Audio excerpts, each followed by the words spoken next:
Hello, I'm Elaine Stevens, and I want to welcome you to Art Beat.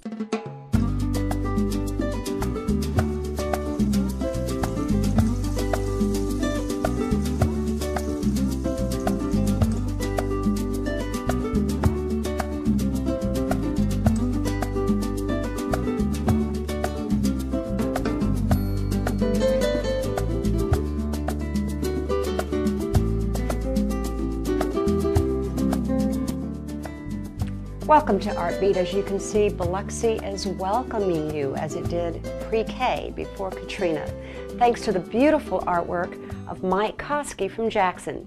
You'll be meeting him and seeing a lot more of his work right here on Art Beat. So stay tuned, we'll be right back. It's not often that you meet an artist that immediately takes you back to your past and makes you feel so nostalgic about something that you will really never see again. And that's what we have here in Mike Koskie's works. As you can see, it's the 8 flags that separated the cities of Biloxi and Gulfport before that devastating storm Katrina hit our coast. And today we're meeting Mike. He's from Jackson, Mississippi. He's a tall drink of water, about what, 6'7", you said? Almost 6'7". So if I'm craning my neck a little bit, you'll understand why. Do you have to find easels that are that high?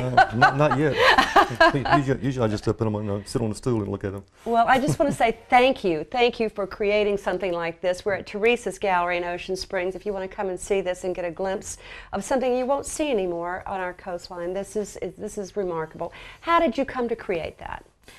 Well, I guess it all started when, back when I was a little kid. Me and my parents used to come down to Biloxi for a quick vacation over the weekends, and I guess over the years, I just grew fond of the coast like so many people did. And then back not too long ago when I had a job where they sent me to the coast a lot, about 3 months out of the year. Oh, wow. And so I was down here so much, I almost felt like it was my second home. And I had such a good time down here and so many good memories. And I began noticing all the places, landmarks and my favorite places. So I began to take an interest in painting them. And this is one of my favorites, the 8 flags over Biloxi, which is not there anymore, as you know, washed away. And it really touches you when you see this, because the detail is very intricate, and he's even got the signature of Biloxi there, which is the shrimp boat. So this is a watercolor, obviously. That's right. The colors are extremely vivid, and so Biloxi, and so Gulf Coast. How did you get started in your artwork? I heard you got a degree in art from Mississippi College. That's right. So. I guess it all started when I was just back when I was a kid, and really, just I used to always doodle and sit around in my spare time and draw pictures and whatnot.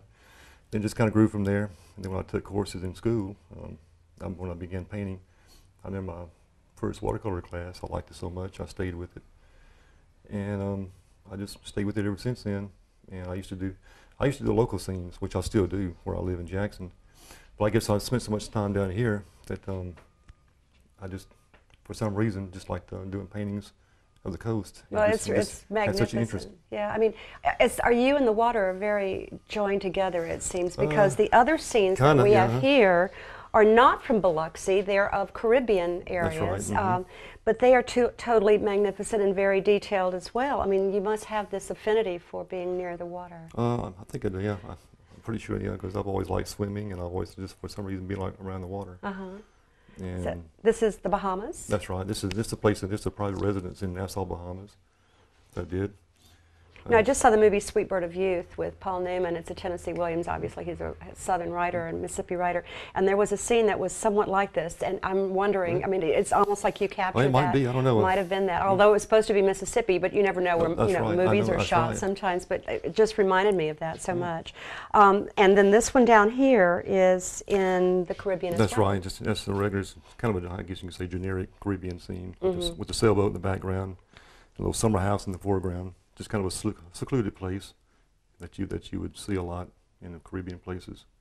Well, with all the cold weather we've had here lately, I mean, when you come in and look at Mike's work, you can really feel the summertime coming down the Mississippi Gulf Coast again. Nice little retreat. I'm sure glad you didn't take up basketball. Yeah, well, people still ask me that. I should have. Let's take a look at a beautiful version of the Longfellow House through your eyes. Okay, this is so beautiful. The colors and Did you do this before Katrina? Oh yeah, way before Katrina. Way before Yeah. Katrina. In fact, this is one of my oldest paintings that I still have. Do you recall what date you did this? I want to say that was back in the probably the early '90s when I did this one. And I just kept it to myself for a while, and then I decided to take to the gallery in later years.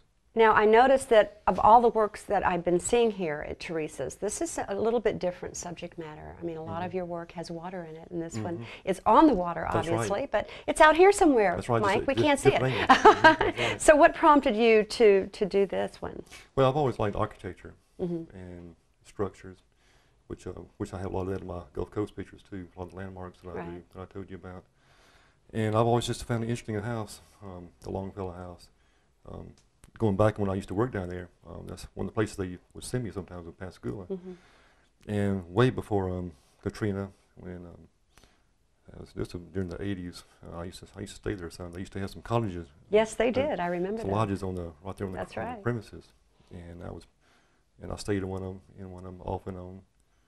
And after that, I just got thinking about it one day, and I started thinking about all the good times I had there, and the fond memories, and so I just decided to do a painting of it, and just do my version of it. Now, when you do these paintings, is it from memory, or do you take a photograph? No, I take photographs. You take a photograph. Everything I do is from a photograph. I have to ask this. When you were in the cottages, did you hear or see the ghost? I've heard about them in the main house. Yes, in the main house. That's one of the beautiful legends of the Longfellow house. I heard about it how long since then, and I had heard that it was I think it was a slave or one that wandered the house. And in fact, one year when I was staying there, a couple of years when I was staying off and on when I was staying there, they were in the middle of a remodeling, restoring the main house for later on. But I never experienced it. I went in the house one night. There was a guard there one time. One late night, I came in to work one late night, and the security guard was at the front. And they used to have a little security guard place in the front. And so she was about to get off work, and so she just wanted to know. And she told me about the ghost, and because we had talked about it before. And so we went in the house, just kind of wandered around, but we never saw a ghost. I kept thinking I was going to hear something or see something, but I never got that lucky. Well, that's because maybe you're from Jackson. No, I'm just kidding. But we're so glad that you are enamored of our area, and have captured a lot of our South Mississippi scenes that we take to heart, and we really, really appreciate that. We're going to return with more of Mike Koskie's work right after this message with more Art Beat. Stay with us.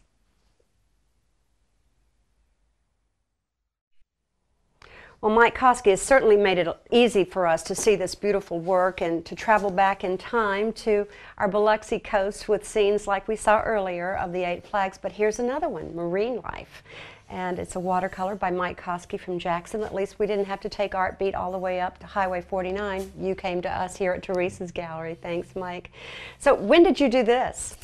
Well, this is another one I did several years ago. Probably back in I think it's back in the '80s. Back in the '80s. As a matter of fact, and I just had it ever since. And it's shown a few places along the way. It's picture postcard perfect, though. I mean, I can remember pulling up in the train, the Marine Life train, and stepping in there and watching the dolphins and all the sea life. And once again, you've captured something that is unique to our coastline. We thank you for that. Welcome. So when you envisioned that, you took a photograph first. That's right. Okay. And then what happens? What is the process thereafter? A lot of times when I go to the coast, it's usually on vacation, just get a quick getaway. And usually always I want to try to think of some new place to take a picture of that I want to capture on paper. So this is one, and I think it must have been a holiday one day because there's hardly anybody there. As you can see, I don't think I put anybody in there. And so when I came home the next week, I just decided to do the Marine Life, since I've been there a few times. Yeah. And I had fond memories of it, like all the other places. So it was another place on my list to do for a painting. It's almost as if Mike knew that in a future time, after you were painting those, that they wouldn't be there anymore. Yeah, I used to think about that a lot Did because you really? I never knew about the next hurricane, what it was going to do. Unbelievable. I mean, you surely had a vision of what we wanted to see, and some of the things that we could not recommemorate or recreate because the photographs are gone for many and the buildings themselves are not there. So, but now I'm looking at the Caribbean shots, and of course I'm extremely partial. I'm going to reach over here and grab this one. You'll have to tell me a little bit about this one, if we can get a shot of it.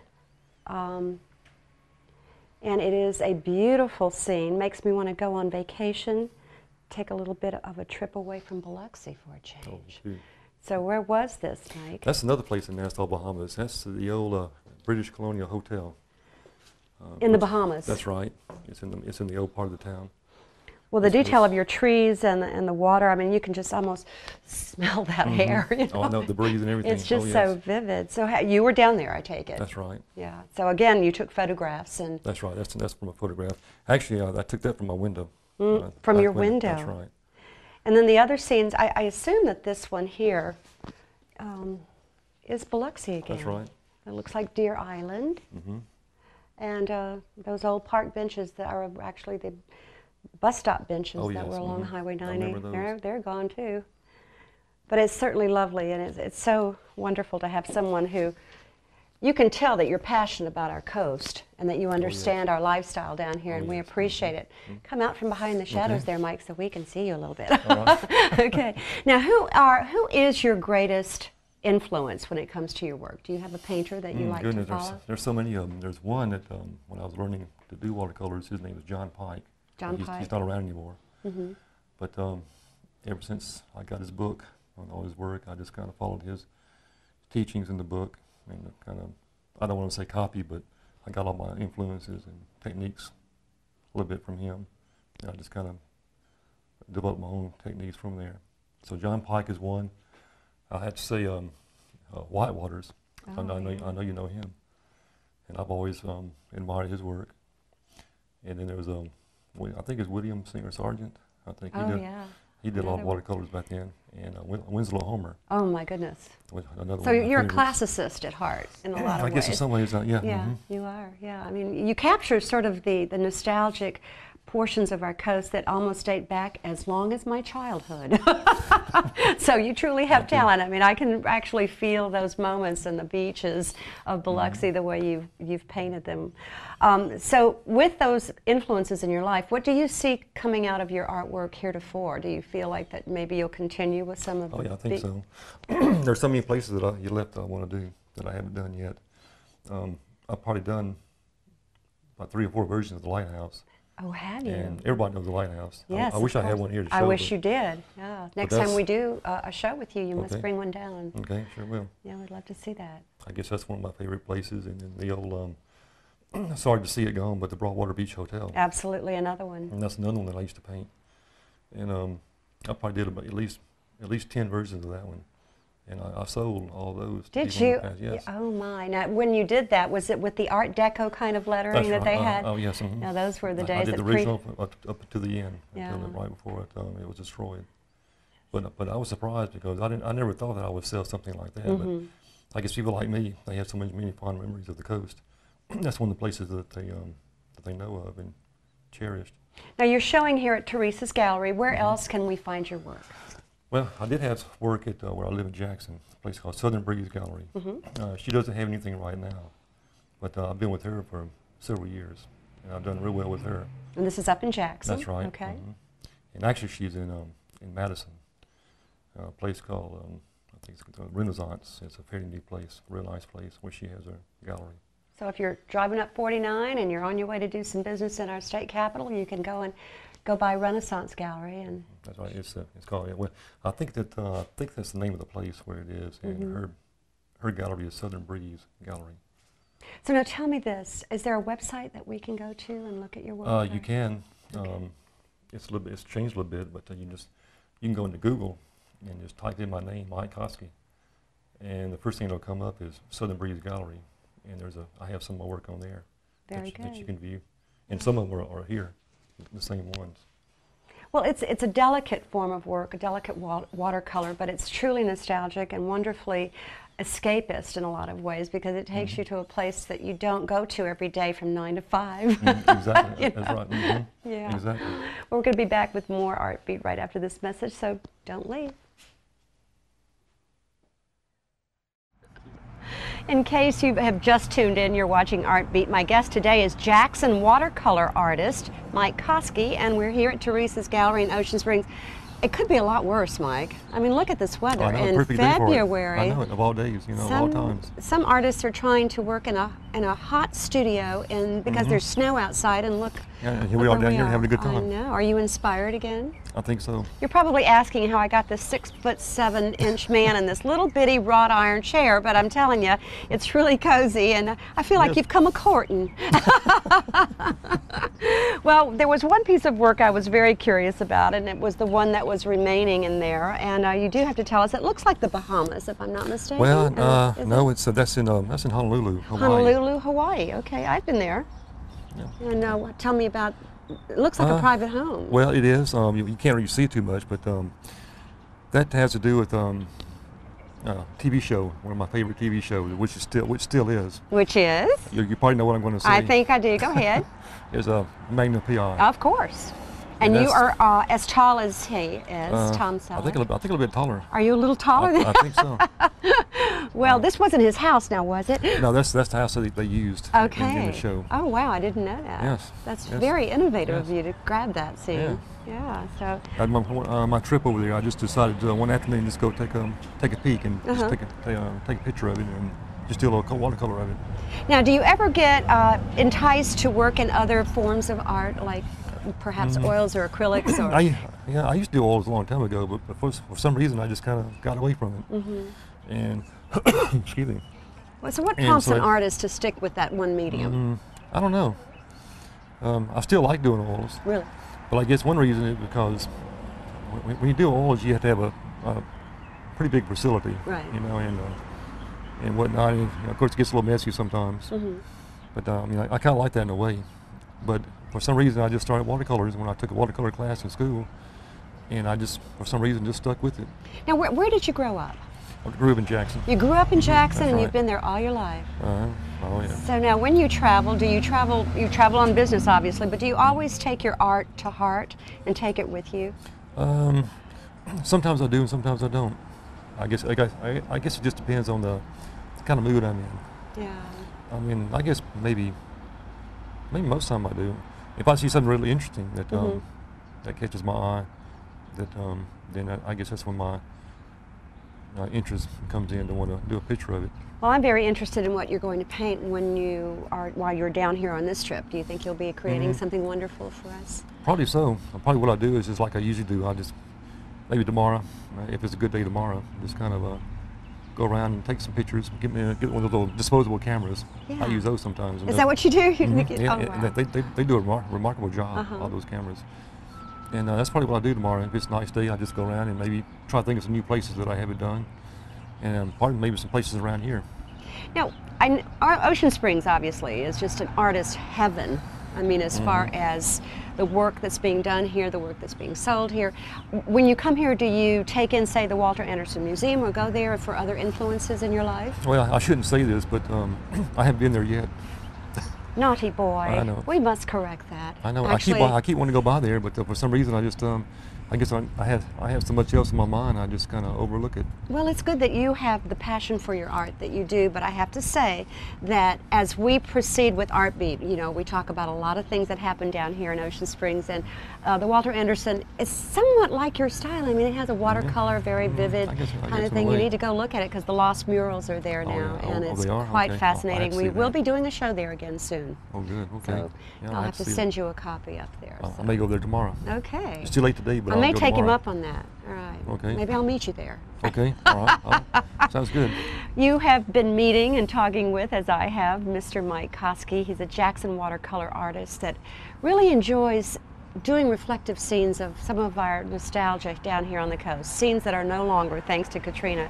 So if you'd like to get a closer look of Mike's work, please come down to Teresa's Gallery on Government Street in Ocean Springs and have a look firsthand. We hope that you will email us at www.wkfk.com and let us know what you would like to see on Art Beat, because Art Beat is the heartbeat of South Mississippi. We hope you'll join us again next week. Thanks for watching.